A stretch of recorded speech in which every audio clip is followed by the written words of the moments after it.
What is going on? It's Alex coming back at you with another video, and today we are breaking down the top 16 edge rushers in the 2024 NFL Draft. This is going to be a comprehensive overview of essentially all those guys you're going to be seeing in all the mock drafts coming up. All these guys essentially to me are going to be looked at as top 100 players right now, and then later in summer we're going to be going over almost every single, if not every single edge rusher in this class. This is just a great way to get a taster of the top guys, and there's a lot of guys who should be in consideration here, so that's why it's a little bit more extensive than maybe some of my other lists. Let's get right into it.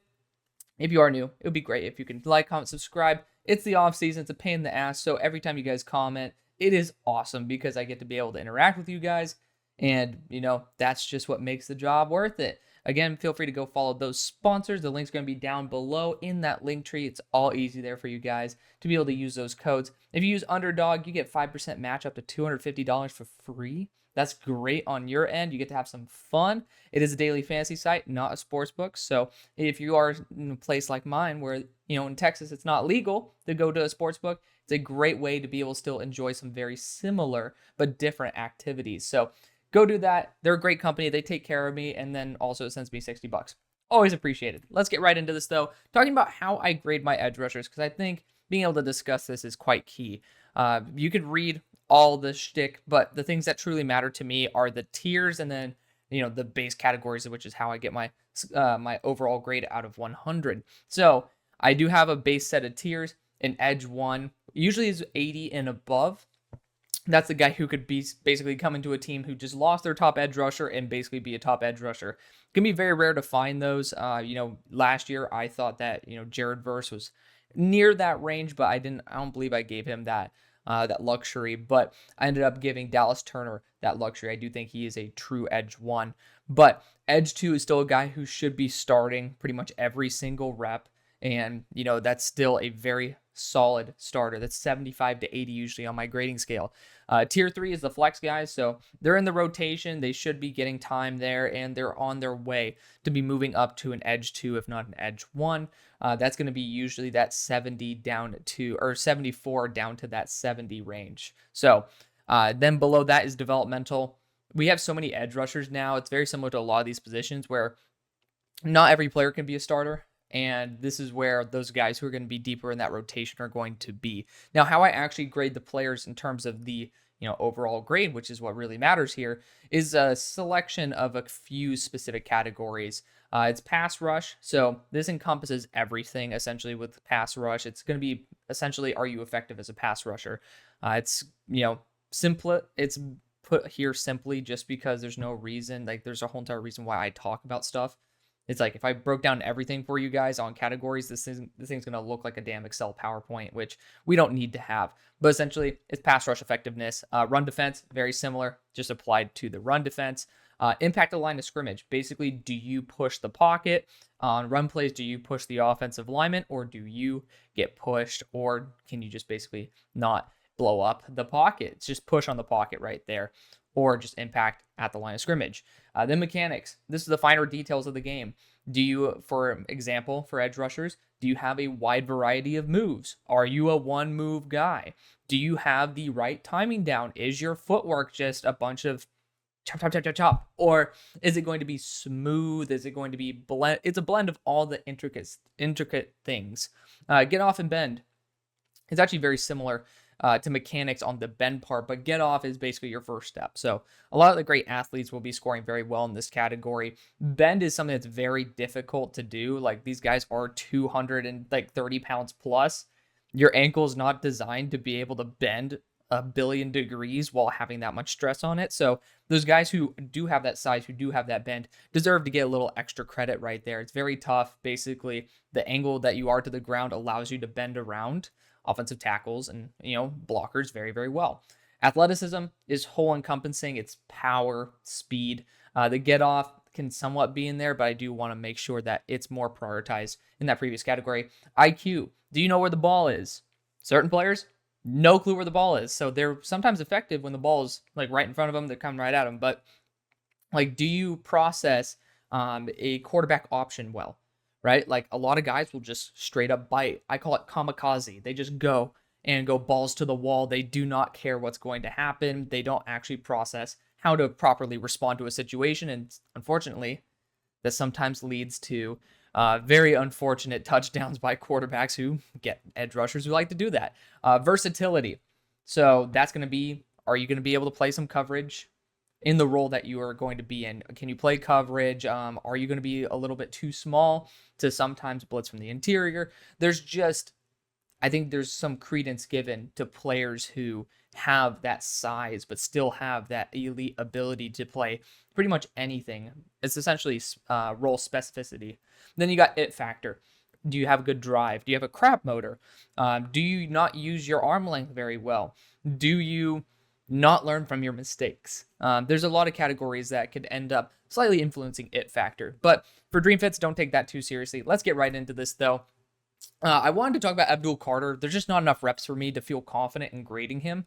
As an edge rusher, he's transferring to an edge. So he's primarily a linebacker last year. I could technically have the same slide here for Harold Perkins, but it's been essentially reversed. Abdul Carter is a fantastic player. I do think he'll end up being one of, if not my top edge rusher, but I want a little bit more empirical data rather than him just being a pure linebacker. There is one linebacker on this list that is pretty much a hybrid edge rusher, but we'll talk about him as the video goes on. But, pretty much shout out to Abdul Carter and Harold Perkins. They're not going to be included on this because I'm going to grade him as a linebacker first and then let the tape speak for itself over the year. Now let's talk about, we're going 16-1, by the way. I'll say top 15 or maybe the top edge rushers, but there's going to be 16 of these guys. Starting out with Jack Sawyer. His grades increased since the first time I graded him, so we'll put that out there. I thought that, he used to be someone who, especially the game I really think back to is, I think it's 2022. Technically, it was in 2023, but the 2022-2023 season versus Georgia. This guy looked like a lost puppy out there. He didn't understand where the ball was. The ball would run right in front of him. He still wouldn't process where the ball is. That improved noticeably over the past year, which happens with experience, right? And that's why I grade the players where they are right now. And then I love to be able to give more and more credits. Also, I have an it factor category for guys who progress. But, Jack Sawyer, not necessarily the most awe-inspiring athlete out there. I did end up seeing him lose balance a lot of times. He does end up on the ground, unfortunately, way more than I would like personally. But, he's somebody who's been able to generate more pressure. I don't think he combos moves very well. I don't think his timing is there. But he's pretty much a brute guy that you don't want to run at. And there's a role for that. But I do think that, even he is 260, so he could play pretty much anywhere. He could do almost anything. It's just so much more development that needs to happen with him. He's put in a lot of first-round mocks, and, if he ends up getting a little bit better with the intricate things, I can guarantee you his pass rush grade will go up. His mechanics will absolutely go up, and that will massively help him out. But he's still super duper duper raw. I don't want to overhype a player that, I'm not someone who's a huge fan of projection, because projection is pulling something out of your ass. Some people are good at it. I'm not. So I'm not going to pull it out of my ass. Pause. But we got Jack Sawyer here. He's a good player. It's just still underdeveloped. Speaking of an underdeveloped player, Dennis-Sutton, this dude flashes big time. He's up to 270 as well. This is a big dude. I almost comped him to Adiza Isaac, and then I'm like, wait, this guy is completely different build. He plays similar to Adiza, in my opinion. Oh, there's my one mistake of the video. I mean, no one gives a shit that the D is in yellow instead of red, but we always have one mistake. It's an AlexCBarbour special. But, I think that he really, unfortunately, there are players that I root for that I end up posting their highlights, and there's a reason why I post the highlights. It's because I get excited, and there's a 90% chance if I'm posting only a highlight that it's a player that, I'm more so wishful thinking, and it's not very common. With Dennis-Sutton, and the tape I watched of him, I thought that he was very smart, but I also thought that his pass rush was poor in terms of timing combos. It just was basically one good rep out of every 10 to 15, and it needs to be one bad rep out of every 10 to 15. Like, it just wasn't serviceable enough to me in order to give him a proper grade in that category. But I think he's super well balanced for his size. He's absolute, like, C is average, by the way. C is adequate. A B get off and B athleticism for being 270 is freaky. And I have a lot of faith that he can be a much better player than the 15th best because he's smart and he's really athletic and has a great frame. But I do need to see him put it all together. And I think because he hasn't been a starter, and this was a big issue that I had with Penn State edge rushers last year, there just wasn't very much polish to their game. And I'm really hoping for both Dennis-Sutton as well as Abdul Carter that they end up finding that intricacy to the game, because that's what makes it really beautiful, is being able to see the players who have this raw physical power learn how to do the finer part of the game. Because the offensive tackles in the NFL, I can guarantee you, they're big, they're strong, they're fast too. And guess what? They have the intricacies down. So if you don't, you're the one who's going to be losing. Now let's talk about David Bailey here. David Bailey is a very, very talented edge rusher who plays a joker / linebacker role as well, which is super interesting. I don't think that it is overly translatable to the NFL, which is unfortunate because that is what his best talent is, being college versatile, not NFL. It's weird. He plays reps in the slot. He's a very smart player. He'll be able to sniff out a lot of play fakes, and that's pretty damn awesome. My one issue with him primarily pertains to the fact that he's not athletic at a small size. He's about 240, and he just doesn't move very well. Like, it's fine, but if you're 240, I expect you to be able to haul ass, and I didn't see that from him. But, at least the IQ is there because it makes your steps more efficient if you're not having to make up for making the wrong decision. So that's a big plus there. But I just thought that he was a bit underwhelming overall, apart from the fact that, he can play a lot of roles in a college defense. Again, I'm grading him as an edge rusher. I don't really see him being able to play in a lot of different systems, which is a little bit unfortunate. But, I just don't really see many teams really falling in love with his overall tape. He has a couple good games, but he ended up actually losing his starting role as the season went on, which is very, very unfortunate. But, still a lot of flashes in his game. Someone who I wanted to give a lot of respect to, because when players understand the game of football, I'm telling you, it matters more to me than I think it might to some other people. But to me, when I see guys who are just athletic freaks who don't know what's going on, I'll take the guy who's not as physically potent, so to speak, who actually understands the game that's going on. So that's just me, though. But IQ is only 10% of the overall grade. Now we can talk about Mykel Williams. This kicked me in the balls. This is a guy who I thought was going to be a top 10 pick for me. He's somebody that I love how he gets out of his stance. He's ferocious. Like, he's pretty much like almost a circus act. It's just, unfortunately, it's all show. He's somebody where right out the gate, you're seeing him do massive swim moves, popping guys in the chest and stuff. And like, that's super awesome. And he knows how to do quick spin moves. He has a full toolkit.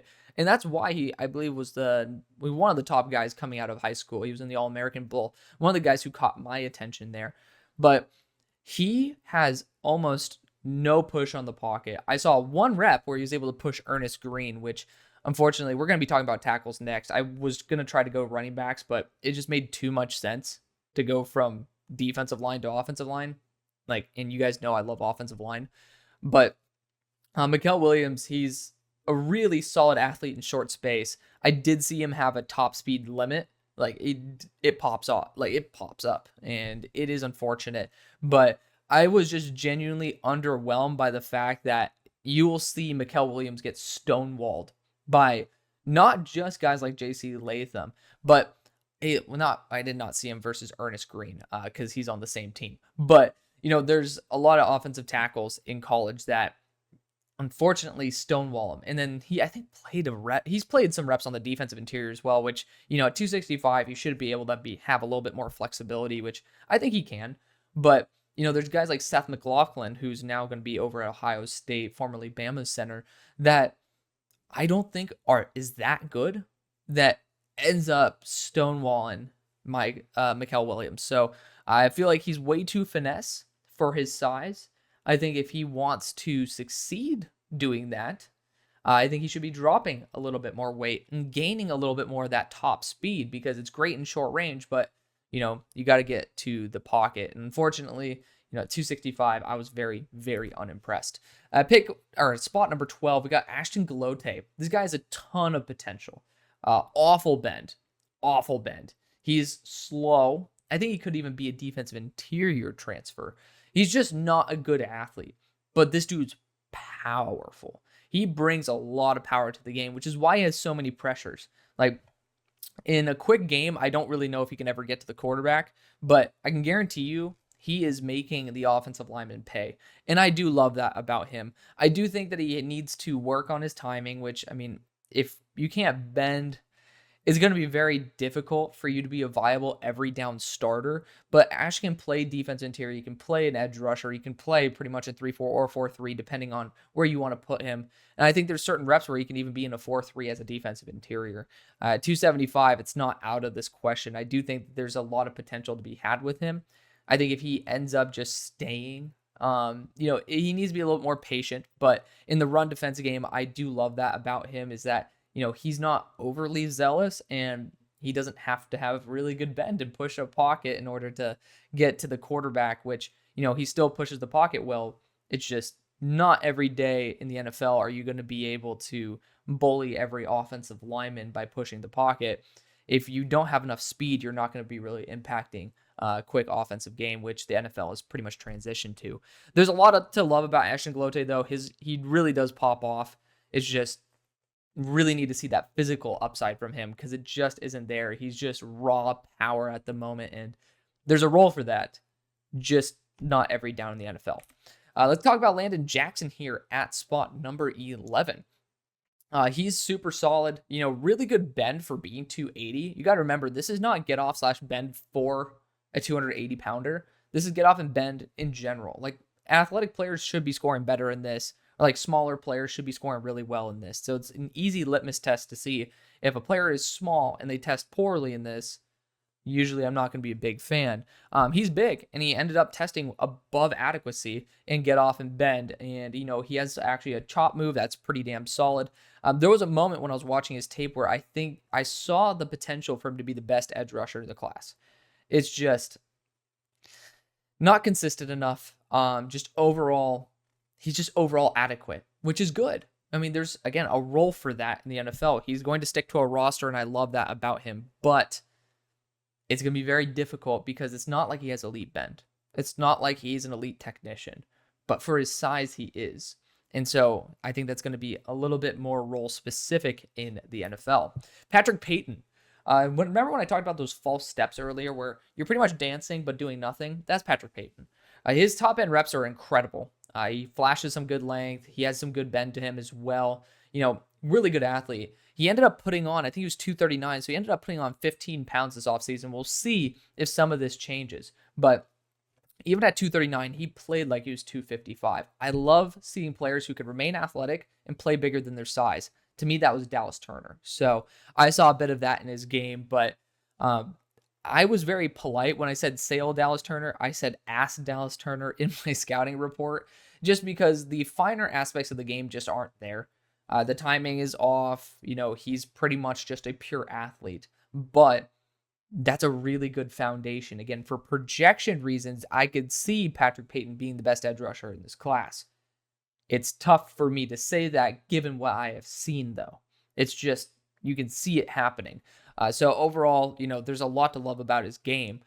Great athlete, again, plays bigger than his size, but when it comes down to it, he needs to actually be more productive as a pure edge rusher rather than being more of an eye-popping athlete, because he really is different, but different isn't always effective.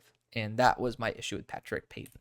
Now let's talk about Colin Oliver at spot number 9. So this is the linebacker I was talking about. He plays linebacker on a lot of reps, but he does actually play edge rusher at a significant portion of those as well. So I ended up classifying him as an edge rusher. Maybe we can include him in linebacker, but I don't really think his coverage ability is warranting of him ever remaining as a linebacker. So I feel like this is going to be the role he ends up playing in the NFL. First off, elite athlete. he wins with his athleticism. I see some reps where he dips under offensive tackles, and I think that's incredible. It's very rare to see players being that good in terms of balance as well as fluidity. That was great about him. Unfortunately, I do see him having a bit of an issue when it comes to run defense. He does have some good reps in there, here and there, but the majority of them he's pretty much a non-factor. But I also think he relies too heavily on his athleticism. And that's a pretty good thing to rely on because he is a very good athlete. And that's why he's so successful. But when it comes to the NFL, I can guarantee you get chipped by a tight end or you go up against an athletic offensive tackle, he might very well be a non-factor. He might end up having to be essentially in wide 9 or be, one of those linebackers that's more of a blitzing role. We'll see what happens, though. I mean, Colin Oliver did surprise me. He's a very fun athlete to watch, so definitely go check him out. And he pops up all the time. But he is very, very raw, and he needs to develop a lot more. Let's continue on here. You got Josiah Stewart. This was a request. He's not even really considered a top guy, but this was a request by one of my fans. Did not grade the other Michigan edge rusher just yet. Again, that's going to be part of the overall class, right?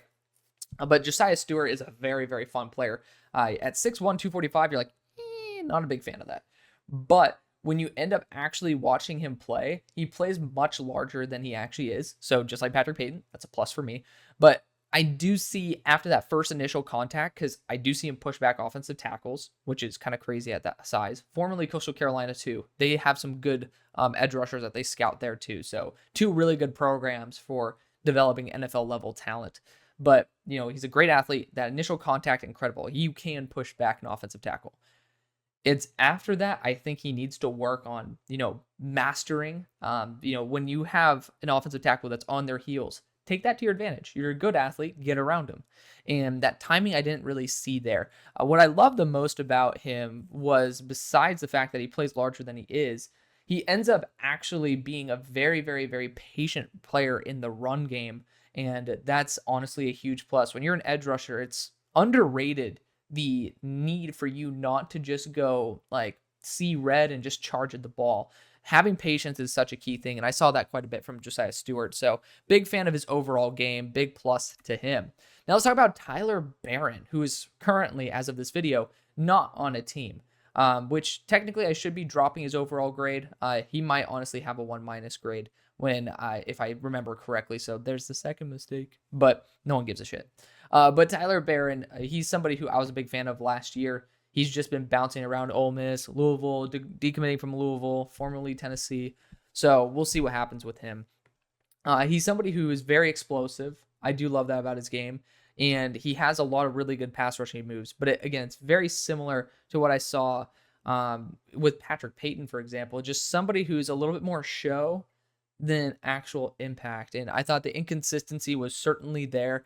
But at 260, he's a great athlete, and he can do pretty much anything. He can almost cover guys pretty well, too.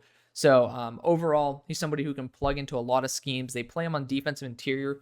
Why, God only knows. They play him on nose tackle sometimes too, which is stupid. But, Tennessee will do what they want. But I do love that versatility for him. I just think that, he is a little bit more show rather than produce. And, that's something that is great to have until you actually need someone to produce. Let's talk about JT Tuimoloau here at spot number 6. JT is someone who's been improving every year. A lot of people really doubt JT at the moment, and some people might say 6 is too low for him. I thought he was going to be probably around 10 on my board, so this is actually pretty high for me. I'm a big fan of JT in his game. He brings that physical presence, absolutely, but I've seen him improve every single year in a multitude of categories, which is a plus. It's just still not there. The timing is not there, and I keep bringing that up for a lot of edge rushers because not many of them know how to time their moves, have the right angles. Angles is kind of key. I forgot to mention this about Colin Oliver, but with his athleticism, he would just take the wrong angle. And, if he took the right one, he'd be in the backfield. So, same thing with JT. He's not the fastest guy on planet Earth, but he's not a bad athlete by any stretch, especially at 270. He just needs to learn how to take a better angle. And then because he's flashed some bend in there, you can just bend a little bit more. He's pretty much a spin move guy. That's the only unfortunate thing is that he has, he's added more moves to his toolkit, but it does seem to be a little bit limited. JT Tuimoloau, though, I could totally see him ascending into the first round and actually belonging there. It's just at the moment he's still developing. Just some people got bummed out because they thought he'd be a top 5 pick. Again, I don't do projections. I tell you who they are, and then we get to appreciate what they are when they develop. At 5, we got Cayman Rucker. This guy's a beast. Devin Jackson loves this guy. Maybe this is a little bit too low compared to what some people believe, but this guy is pretty much good in everything. Statistically speaking, he's incredible as a pass rusher, but I do also see, he needs to work on his timing. You're just going to see that over and over again. But one thing I did think about Cayman Rucker was the fact that he got the kamikaze grade. He ends up pretty much diving down the line of scrimmage and leaving, especially on quarterback options, his side wide open. And I don't know if that's defensive scheming, which I didn't see it as the game went on. So, it ended up bouncing back, which means that I think they either adjusted it or, maybe he ends up taking the reins. I don't know. That could totally be something that changes that grade. But from what my eyes saw, he ends up doing a little bit more than what maybe he should. I really wanted to see a bit more patience from him. But overall, I mean, there's nothing that's really wrong with his game at all, as you can see. Like, everything's above adequate or good, and that's awesome. That's a big plus for Cayman Rucker. I mean, just having someone you can rely on consistently at 265, he plays that size as well, and he plays faster than that too. Certain teams just need to get someone who's reliable, and I could totally see him sneaking into the first round. Right now, I do think he is a fringe guy. Now let's talk about Shemar Turner. This dude, he moves freakishly well for being 290 pounds. The problem is he doesn't hold his ground very well for a 290-pounder. He doesn't impact the pocket the way I thought a 290-pound edge rusher would. And now that we'll talk about him soon, Nick Scourton is in the group. Oh, man, I already know I messed up on Nick Scourton's slide too, but with Nick Scourton, he ended up coming over to Texas A&M as well. There's a rumor that Shemar might kick inside, which would break my heart. But at the moment, I love what he brings to the table. I do see a lot of false steps, but there's some pop in his hands. There's a lot to love in his game. Just consistency needs to be there. Princely Umanmielen is next at spot number 3. Technically, he's the same spot as Shemar Turner, but just somebody that, maybe he would be my number 2 edge rusher if it weren't for the fact that he's very inconsistent. But, he's somebody who he's very similar. I almost put a Leatu Latu comp on there. Good hand chop, great bend, like just somebody that really can bring it. I just thought the inconsistency was there too much in his game, but we'll see here at Ole Miss if that's going to improve. At number 2, we got James Pierce. It's going to be a little bit lower than what people think in terms of his grade. I don't have him as a day 1 starter, but he's still learning so much about his position. He's an elite athlete, and he's super smart. Like, to me, that's the foundation I'm looking for. And he actually, because he's so smart, doesn't get faked out in the run. I do love that about him. He's very patient as well. But, you see him doing spin moves into offensive tackles, and it's more show than actual pen to paper, toe to turf. And I'm really hoping that improves. But he's 242 pounds. That's also going to be an issue when you go up against larger offensive tackles. And at number 1, we got Nick Scourton, who is not at Purdue. He's at Texas A&M, baby. We got to fix it right there. But this guy is awesome. He's a little bit underwhelming as an athlete for what I would think of him when he was like 260 pounds, but he's not up to 280. We'll see if that affects it at all. That's why I have a 1- in there. It's like, I don't know. Could end up being a little bit on the slower side, but he actually reminds me a lot of Marshawn Nealand in terms of just being mechanically sound, super balanced in pretty much everything, and just being, a really good, but maybe not elite athlete. I did end up seeing him miss some quarterback options in there. I really wish that he didn't bite so hard. I wish he was a little bit more patient, but this guy really does bring everything that you could want to the table. And there's something about him that I think could be a true NFL starter in this game. I gave him a 3+ because I also think he's going to be improved there on Texas A&M. And there's a lot to his tape that I love. He really does put forth as much effort as you can ask from him. And to me, that's something that I want on my team. So that's going to be the video. Thank you so much for watching. Love y'all. See you on the far side. Peace.